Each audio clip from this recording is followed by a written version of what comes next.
May 8th, Jamarquez Black was arrested and charged with domestic violence and aggravated stalking of his ex-girlfriend, Fionisha Ratliff. He was on my porch, climbed up my house, looking down in the window, stalking her. He was saying, "Mom, just know I love you." I was Alex, her sister that got shot. She was just telling me how she loved me, and she loved me, and tell everybody that she loved them. This is the heart-wrenching story of 23-year-old Fionisha Ratliff, a beautiful young mother from Mississippi on the brink of graduating with a degree in early childhood education. One fateful night, after returning home from work, she was abducted in front of her loved ones by her ex-boyfriend and father of her child. This nightmare ordeal unfolded merely a week after she had him arrested for threatening her with a firearm and obtained a protective order against him. Tragically, her life was brutally taken, leaving her daughter without a mother and her loved ones, haunted by the memories of what they witnessed that night. Welcome to Viral Crimes. Subscribe and hit the bell icon for more stories. This story takes us to Canton, Mississippi. 23-year-old Fionisha Ratliff, a resident of Canton, was a hardworking and friendly individual known for her caring soul and angelic smile. Raised in a large and tight-knit family, she maintained a strong bond with them, never losing her outgoing and friendly nature. Her mother instilled qualities of self-sufficiency and drive in her, leading her to work multiple jobs during high school.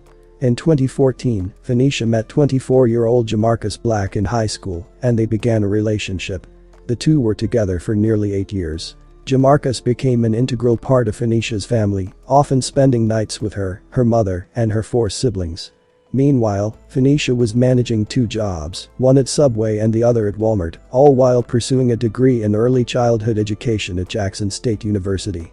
Her plan was to graduate in December 2020 and embark on a teaching career due to her passion for working with children.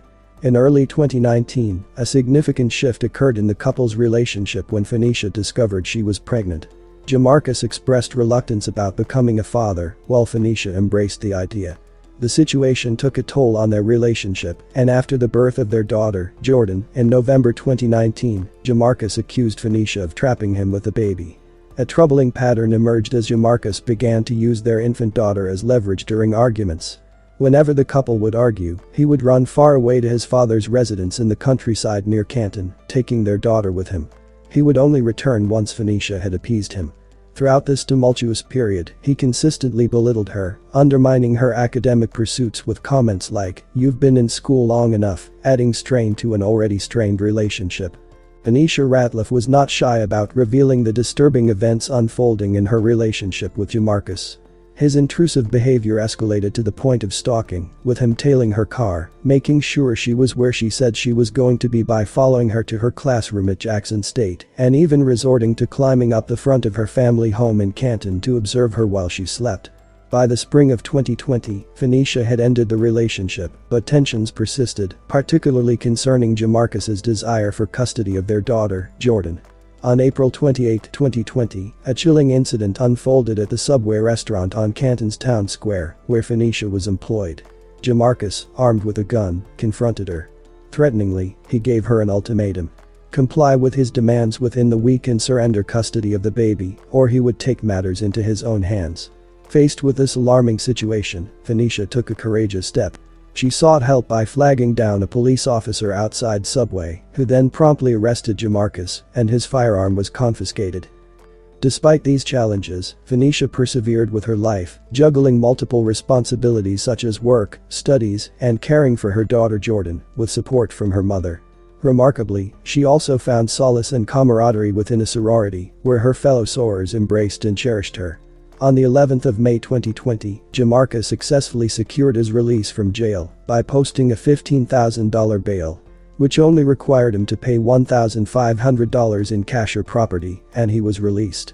Prior to his release, the judge prohibited him from contacting Fionisha and emphatically forbade the purchase or possession of firearms, with the explicit threat of returning to incarceration in the event of non-compliance. Just 3 days later, May the 14th, would be a night that would haunt the Ratliff family forever. Jamarquez, in blatant disregard of the court-issued restrictions, went to the Ratliff family home in Canton with evil intentions. He hid behind a tree, patiently awaiting Fionisha's return from her late shift at Walmart. As she drove into the driveway, he boldly confronted her with a gun, making an already tense situation much more dangerous and risky.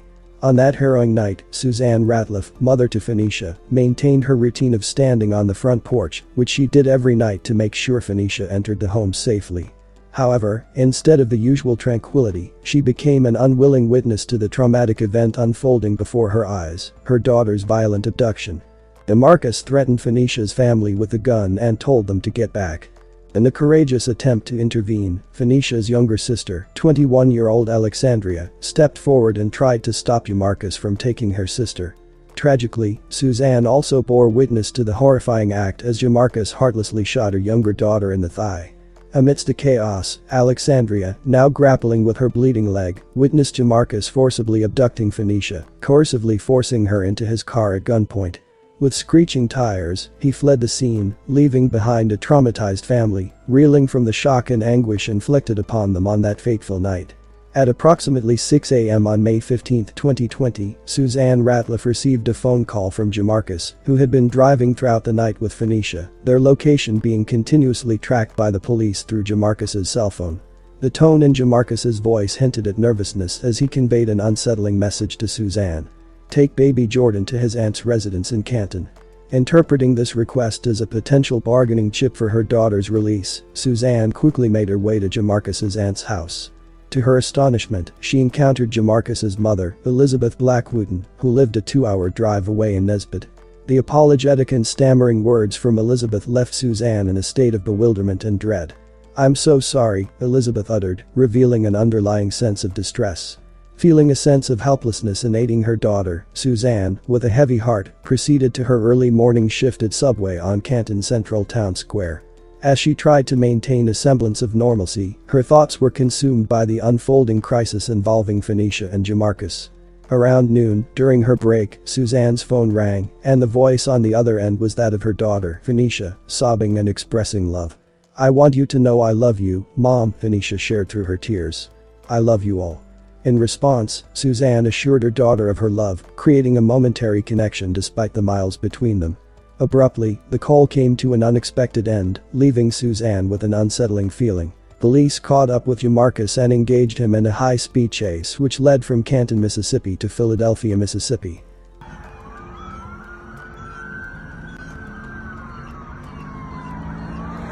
Moving. So y'all ain't catching my ass.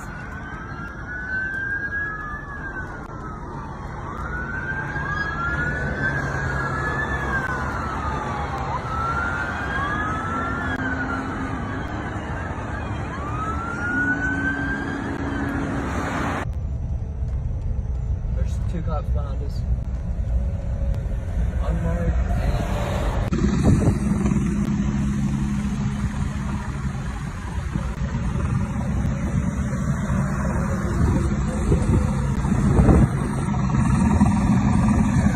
Guys, we're on the scene of a terrible, tragic end to what started as an overnight kidnapping in Madison County.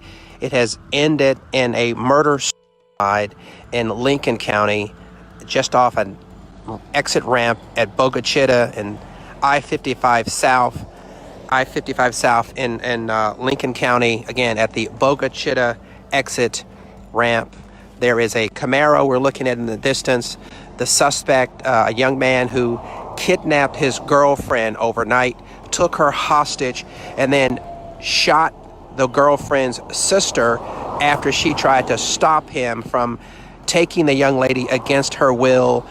He then took the young woman, and her family and police were out looking for him, the suspect and the victim overnight, and they were traced to Jackson, and following his cell phone locations, they tracked him to Jackson. The U.S. Marshals Task Force began a chase sometime Friday morning, and this chase went through Hinds County, Copiah County, Lincoln County, and again ending right here at the exit ramp to Boca Chica off I-55 South, with what we are told by the police chief in Canton, ending in a murder.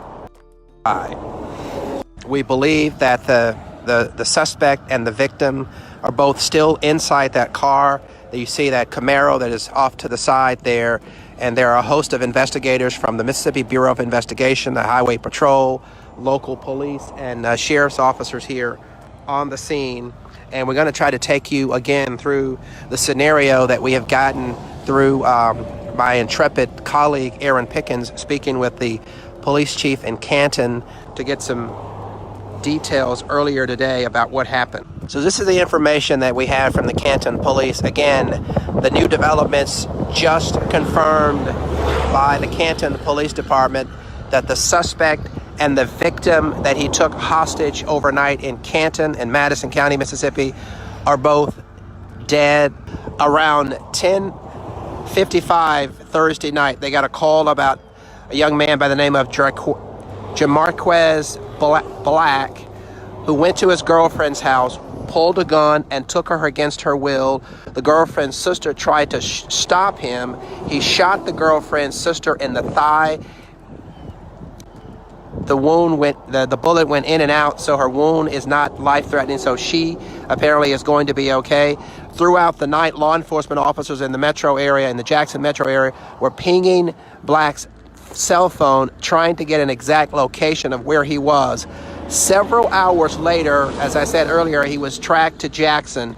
His mother called police and tried to arrange for him to turn himself in. Black claimed if someone would let him see his baby, that he would surrender to police. Members of the U.S. Marshals Task Force found him tracking his cell phone locations. When he discovered it, law enforcement officers were on his trail. He took off. That's when the chase started down I-55. This high-speed chase ended when the driver, the suspected alleged kidnapper with his girlfriend inside the car taken against her will, crashed this Camaro on the off-ramp I-55 south at Boca Chica, and crashed the car, and at some point this morning decided to shoot and kill his girlfriend and then turn the gun on himself. Shortly thereafter, Suzanne recounts a moment that would shatter her world. A police officer entered the subway, beckoned her to step outside onto the sidewalk. The devastating news was delivered with the weight of tragedy. Jamarcus had carried out his ominous threat. He had fatally shot Phoenicia in the head before taking his own life. Devastated by sorrow, Suzanne collapsed to her knees, overcome by cries and wails. The painful truth resonated in her heartbroken words, expressing the overwhelming weight of her grief. She's dead. The profound tragedy had unfolded, leaving behind a shattered family and a community grappling with the profound loss of a young life.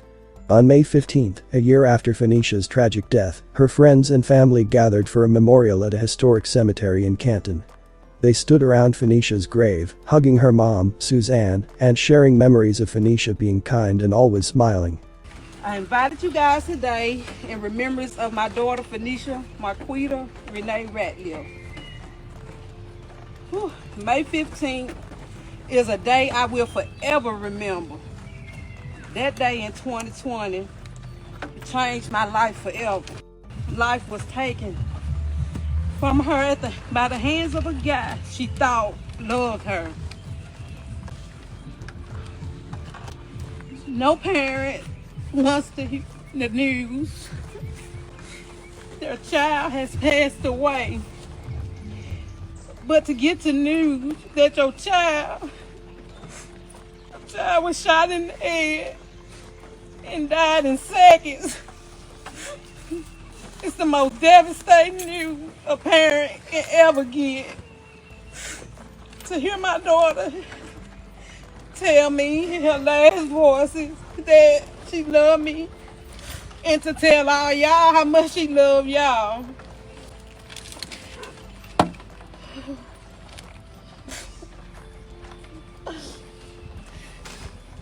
Showed me she was strong, even in her last minutes on earth.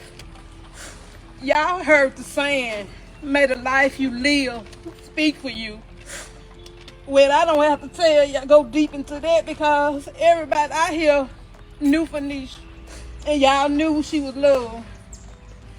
So with all that being said, in honor of her, I want us to release these blooms, that they may fly to the sky where I truly believe deep in my heart that my daughter resides. I love you, Phoenicia, and I love you wherever you will in my heart. I won't count it. 3, release. 1, 2, 3. I love you, Nisha. Love you, Nisha. For Suzanne, it's been really tough. She hasn't seen her granddaughter, Jordan, much since dropping her off at Jamarcus's aunt's house. Jamarcus's mom didn't let Jordan come to her mother Phoenicia's funeral or the memorial. Now, Jordan lives with her dad's mom, Elizabeth, who wants to be her guardian. They moved the legal case from one county to another. Suzanne is getting a lawyer and plans to fight for shared custody. At a press conference about Operation Phoenicia, Suzanne had a chance to share her thoughts. Phoenicia was a full-time student at Jackson State. While at Jackson State, she pledged her sorority of Zeta. While she was carrying her unborn child, whom we later found out was be a baby girl that she named Jordan, she worked 2 full-time jobs. 2, while going to school and trying to take care of her baby. You never would have known that Phoenicia was going through anything because she hid all of her pain behind a big smile. She always carried a smile, regardless of what she was going through, which was a whole lot. And for me as a parent to see my child go through all the things that she went through was tough for me. Phoenicia was well loved. She was loved by pretty much anybody that came encounter with her. She left a place in their heart for her. But I want to say this to the people that may be going through a domestic situation. Please get out. At the first sign, get out. No matter how you may think a person will change, they will not. It may start off verbally, end up physically. It doesn't get better. It only get worse. Get out. First signs, please get out. She told everyone, especially those in bad relationships, to leave right away if things get violent. She said not to wait, as people don't really change, and things often get worse. It was a heartfelt plea based on her own difficult experience, encouraging others to prioritize their safety. What happened to Phoenicia Ratliff was a horrible tragedy. She did all the right things to get herself out of an abusive situation by leaving her abuser and filing a protective order against him. Sadly, a protective order was not enough to save her because Jamarcus was determined to take her life and apparently his own after being released from jail. Laws need to better protect domestic violence victims, especially when those arrested for serious threats with a gun get released with a small bail of just $1,500. This leniency undermines the safety survivors desperately seek. If someone who threatened others with a gun can easily get out of jail, it discourages survivors from speaking up and seeking help. Stricter laws are needed, tougher bail conditions, and more effective protection measures to make sure survivors feel supported and safe when dealing with the legal system. The current system risks keeping victims scared and silent, making it harder to address domestic violence. My condolences to Phoenicia Ratliff's friends and family. She didn't deserve what happened to her. May you continue to heal and one day find peace. Thanks for watching and I will see you in the next video.